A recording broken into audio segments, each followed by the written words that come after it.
Breakups are tough, even when you know they're for the best. I've been trying to keep myself together after splitting up with my boyfriend of 2.5 years. I don't really want to get into it. It wasn't messy or dramatic. We just weren't right for each other anymore, but that didn't make it any easier. Some days, it felt like everything reminded me of him. I'd been forcing myself to stick to no contact, telling myself that it was the healthiest way for both of us to move on. It was hard though, really hard. One of the things I missed most about us was playing pool together. It was our thing. I'm a pretty decent player, definitely better than average, but my ex, he was incredible on his good days. He could pull off trick shots like it was nothing. One rail, two rail banks, kicks, combinations. I'm pretty sure he was even learning a standard mass. We each had pool tables at home, but obviously we're young, and staying inside every night wasn't exactly ideal. When we did go out, we always made sure that wherever we were going, usually a bar, had some pool tables. We hated crowded bars with long waits for tables and screaming patrons though, so the places we went were quieter, usually attracting an older crowd. Dive bars with old, scuffed tables and sticky floors were our sweet spot. Obviously, you can't expect to find a regulation table in pristine condition at any bar, but the dive bars were definitely a better shout than rowdy college bars. We were usually the youngest people there, but we didn't care. At that point in our relationship, we had grown somewhat bored of the typical college, let's get plastered every night mentality. Plus, even though I'm kind of shy, my ex was pretty charismatic and would get along with anyone. Us not being total newbies at pool didn't hurt either. A few weeks ago, I found myself missing that part of my life more than usual. It was a random Wednesday though, so none of my friends were free. I didn't want to sit around the house feeling sorry for myself anymore, so I decided to head out to one of the bars we used to go to. I told myself it wasn't about nostalgia, that I just needed to get out. Believe me, I'm not the type of person, nor do I usually have the confidence to go out myself, but I was feeling some type of way that night. The bar was exactly the same as I remembered. Dim lighting, worn out stools, a jukebox in the corner. The familiarity was comforting, but it also stung. The memories came flooding back, and I almost turned around and left right then, but I forced myself to stay. After grabbing a few drinks, I wandered over to one of the pool tables and started idly chalking a cue. I'm not really sure what I was planning on doing there. Playing alone would have been a little odd. Luckily, my question was answered because a guy walked over. He was maybe in his mid-20s, the only person in the room even close to my age. He leaned against the table and asked if I was up for a game. I nodded and told him to rack him up. He put some money in the slot and started racking the balls. I laughed to myself as he racked them wrong, but I didn't say anything. We played a few rounds, and I started to relax. He wasn't bad, not as good as my ex, but not terrible. I wasn't going easy on him though. I won every rack we played. We chatted as we played, and he even bought me a couple of drinks. He was friendly enough, but it quickly became clear he wasn't the brightest guy in the world. I like sharp and quick-witted guys who can hold their own in a conversation. This guy, not so much. Still, I didn't mind. It felt good to just play and talk and not overthink things for once. I was having a good time. After the fourth game, he popped the question, asking if I wanted to go back to his place. The question caught me off guard, but I guess I couldn't have been too shocked. I froze for a second before shaking my head. I tried to make it playful, saying he'd need a second date for that. In all honesty, I just didn't want to move so quickly. I guess I wouldn't have been totally opposed to taking things further with him, but a random Wednesday night wasn't the time for that. I guess I didn't do a good job turning him down though, because his entire demeanor changed. His smile dropped, and he literally started scowling at me. I was not prepared for what happened next. He said, "Are you serious?" and grabbed my wrist, saying something about spending all that money on those drinks. Before I could respond, he snatched my purse too. I had never been in a situation like that, so instead of screaming or fighting, I just kind of froze up. Even though we were in a public place, I was still terrified. Luckily, a couple of older guys at the bar noticed what was happening and stepped in. I'm honestly not sure what I would have done had they not. One of them told the guy to let me go. The guy glared at me, muttered something under his breath, and threw my purse back onto the table before storming right out of the bar. My heart was still racing, and I thanked those guys profusely for helping me out. That was it for me though. I called an Uber and left the bar, still kind of shocked and trying to process what had just happened. I decided to close my eyes in the Uber. I must have fallen asleep because the next thing I remember is the Uber driver gently waking me up. We were parked across the street from my house. I thanked him, got out of the car, and started walking toward the door. As I rummaged through my bag for my keys, I impulsively checked my phone for the first time since leaving the bar. That's when I saw it. That god-awful notification, AirTag found moving with you. I nearly dropped my phone. My hands started to shake as I rummaged through my purse, tossing aside my wallet and makeup until my fingers brushed against something unfamiliar. I pulled it out and stared in disbelief. There was literally an AirTag in my bag. A wave of panic hit me, way worse than what I was feeling earlier. I was still standing in the middle of the street, so I threw it on the ground and stomped on it a bunch of times until I was sure it was broken. I fought back a scream and started breathing heavily. The cold wasn't helping. I needed to get inside. I looked around frantically, but the street was completely empty. Whoever had planted the AirTag, probably that guy from the bar, would know exactly where I was. Maybe not my exact house, but the street for sure. The houses on my street are large and spaced out, so he'd definitely be able to narrow it down. I grabbed my purse and sprinted to the back door, fumbling with the lock before finally getting inside. I slammed the door behind me and locked it, my heart pounding so hard it felt like it might burst. I was safe, but I couldn't stop shaking. I walked up to my room, wondering how I had gotten myself into this mess. Normally I'm asleep by 10 and out cold for 9 or 10 hours, but there was no way I was going to sleep that night. I looked out my bedroom window, thinking maybe the scenery would lull me to sleep or something. As I was looking out the window, kind of mindlessly, I noticed an old, beat-up Lincoln drive slowly past my house. Nothing too unusual, but it was kind of late for cars to be driving on a residential road. But then it came back from the opposite direction, and I knew something was wrong. It passed even slower the second time, like the driver was scanning the houses. I didn't want to face the reality of the situation, but when it passed a third time, I had no choice. It was the guy. It had to be. He was trying to find my house. I wanted to scream again. The next time the car passed, the driver's side window was rolled halfway down. I wanted to call the police, but I didn't want that guy to know he was in the right area. I know that doesn't make any sense, but I was so scared and couldn't think straight. The next time the car passed, the driver's hand was hanging out of the window, holding something. It looked like a knife. And then, instead of driving past, the car stopped in the middle of the road, right across from my house. I ducked down, my heart beating a million beats a minute again. I stayed there, crouched below the window, too terrified to move. By the time I looked up, the car was gone. I waited for what must have been an hour, but it didn't come back. The next morning, I told my parents everything. My dad scolded me for not calling the police, but I told him I was too scared to. He called a buddy of his, the police chief, to ask for advice. His friend said there wasn't much they could do without more evidence or the car's plate number, which I hadn't been able to see. His friend told us to call the police immediately should we ever see that car again. I didn't leave the house for days. Even now, I'm really scared that he's waiting somewhere and he's going to see me enter or exit my house again. I haven't seen the car since though, so maybe the nightmare is over.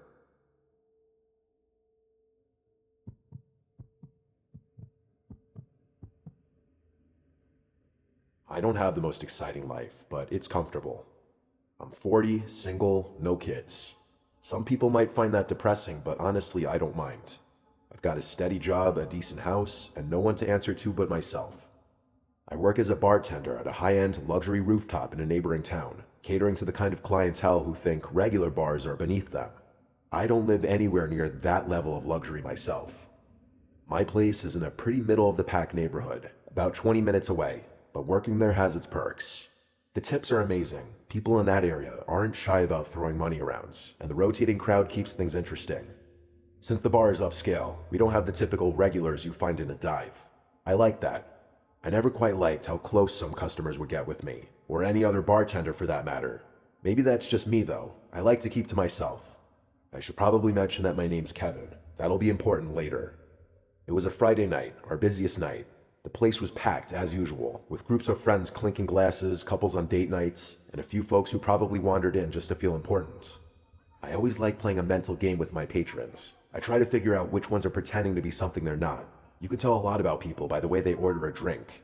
The ones who ask for complicated cocktails are usually trying to impress someone. The ones who order a whiskey neat, they've had a day. I had my eye on a couple at the end of the bar who were down to their last sips of wine. It's always better to offer a refill before they wave you down. I was in my groove, mixing drinks and chatting with customers, when I noticed someone walk in who definitely looked out of place. I clocked the guy immediately. He was clenching his teeth and scowling like he was furious. He had jet black hair that wasn't combed and sat like a bird's nest on his forehead. He was wearing a blank black hoodie under a faded leather jacket, which looked like it hadn't been cleaned in years. There were stains all over it, but none of that was as unsettling as his face. Like I said, he just looked so angry. He made a beeline for the bar, but he didn't sit down. He just stood there, staring at me. I wondered to myself how he had gotten past the doorman in the lobby. I cleared my throat and asked if I could get him something to drink, trying to keep my tone neutral despite the weird vibe he was giving off. He didn't answer right away, which was strange. He just kept glaring at me like he was getting ready to swing. Finally, he muttered that he wanted a double shot of Jaeger. I nodded, grabbed a glass, and poured the shot. Jaeger isn't a drink we pour often here. Most of our patrons are likely to ask for something a little higher quality. But hey, if someone wants Jaeger, I'm not about to question their taste. I set the glass in front of him and moved on to serve a few other patrons. When I came back to charge him, he tossed crumpled cash onto the counter. That also threw me off. Hardly anyone pays in cash at this place. Again, though, it wasn't my place to judge. The guy didn't say anything as I rang him up, and I was ready to move on when he spoke again. I still remember his exact words. "I knew I'd find you here, Kevin." I froze. My eyes snapped to his as I scrambled to process what he just said. I put the glass in my hand down and demanded to know how he knew my name. I didn't want to make a scene, so I kept my voice low, but I hoped he got the gist of how serious I was. He didn't answer my question, just stared at me with the same angry intensity. Finally, he said, "I know what you did." Before I could ask him what he meant, he turned and walked towards the elevators. I wanted to yell something or chase after him, but I decided against it. I was on the clock. I couldn't just neglect my job. Instead, I just stood there for a moment, completely thrown off. I was honest to God confused out of my mind. I didn't recognize him in the slightest. I couldn't think of anything I had done that would warrant such a cryptic statement. I'm no saint, but I don't go around making enemies. It put me in a sour mood for the rest of the night. When my shift finally ended, I drove home, but I couldn't stop thinking about what had happened earlier. I racked my brain for literally any explanation that made sense, but couldn't think of any. By the time I ended up going to bed, I was still relatively unsettled by the whole thing. Sometime in the middle of the night, I woke up randomly. I wasn't really sure what woke me up, as I didn't have to go to the bathroom, and I'm usually the type of person to sleep through the night. I didn't hear or see anything, but something felt off. Without moving, I kept my eyes open, waiting for them to adjust to the darkness. After about a minute, I saw something that gave me an adrenaline rush of fear. There was a dark mass in the corner of my room, next to the door. It was just standing there, but I was 100% sure it was something that didn't belong in my room. I felt my heart start to race, but I forced myself to stay still, pretending to still be asleep. Someone was in my room. I repeated that thought to myself like 6 times before truly processing it. I knew I had to do something.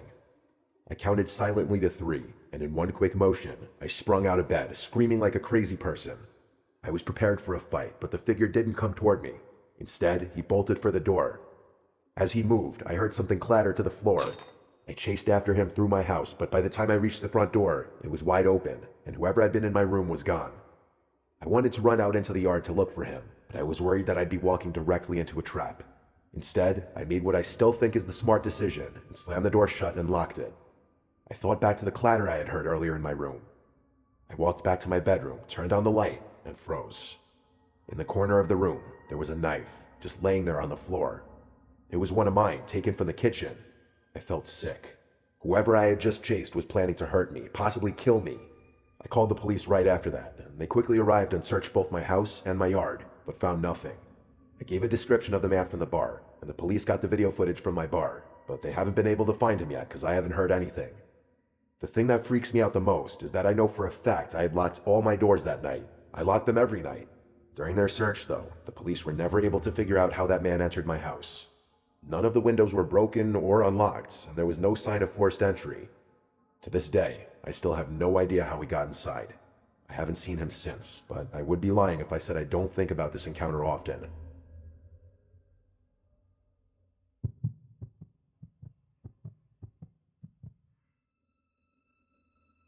I work as a bartender at a bar and restaurant in a suburb just outside Baltimore. I'll do my best to explain the layout so the story makes sense. It's a busy place with a unique setup. There are no waiters, just bartenders like me and the cooks in the back. If you want to find food or non-alcoholic drinks, you have to order them at the bar, and when everything's ready, you grab it from the counter. I'm not sure why things are done that way, but I guess it had something to do with management being cheap and trying to avoid hiring waiters. Either way, it keeps things fast-paced, which I actually like.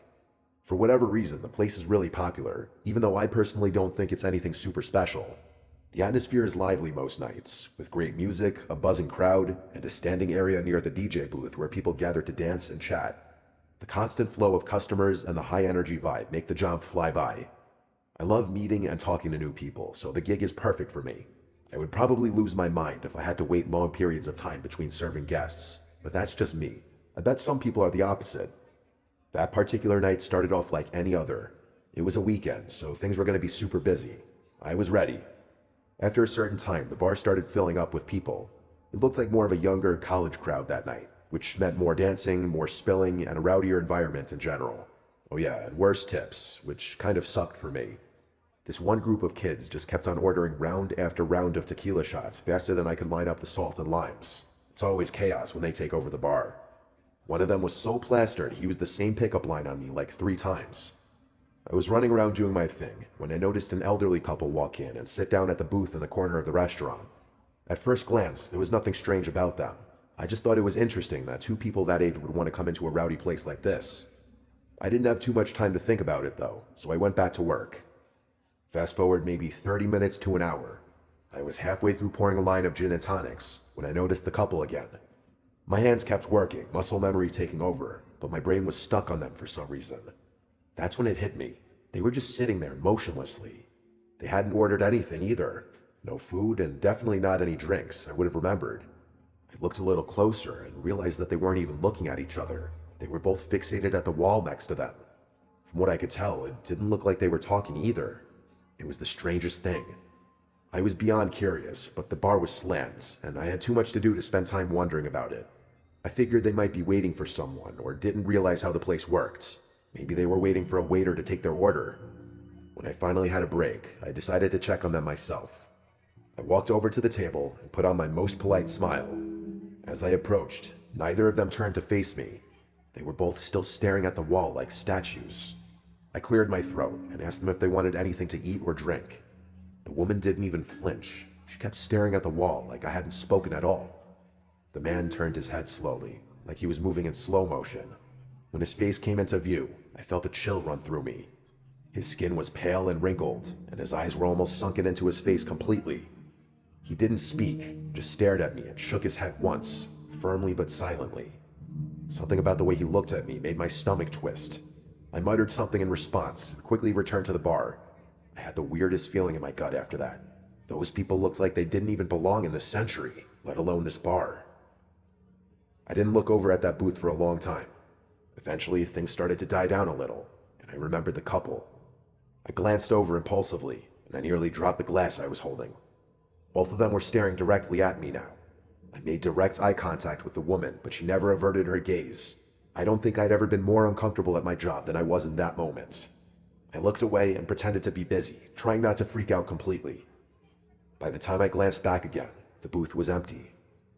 I was relieved. I was just glad that they were gone, as mean as that sounds.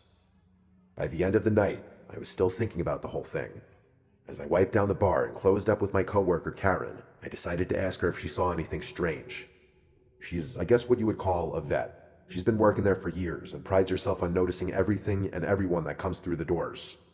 When I asked her about the couple, she gave me a confused look and said she didn't know what I was talking about. I looked at her blankly and told her I was talking about the elderly couple that was sitting in the corner booth. She shook her head and told me she didn't remember seeing anyone like that. She then jokingly asked me if I was hallucinating, which got a playful laugh out of me, but on the inside though, I was losing it. I knew what I had seen. I asked her if she was sure, and she crossed her arms before listing at least 10 random people who had ordered food that night and what they were wearing. I laughed again and complimented her memory, but like I said before, I was dying on the inside. By the time we locked up, I started doubting myself. As I walked to my car, I noticed something that made me nearly drop my keys in fear. Across the street, there were 2 dark figures standing under a lone streetlight. I knew it was them. I wanted to scream, but the sound wouldn't come. I didn't wait another second. I jumped into my car, locked the doors, and sped out of the lot without another look. The drive home was awful. I was trying not to break down the whole time. I just kept repeating, "Oh my God," over and over. I had so many questions. Had Karen somehow missed them? Were those people even real? Was I going insane? I couldn't explain it. I thought I was going crazy. I wish this story had a resolved ending, but it doesn't. I never saw those people again. I never got any kind of explanation. I don't think I ever will.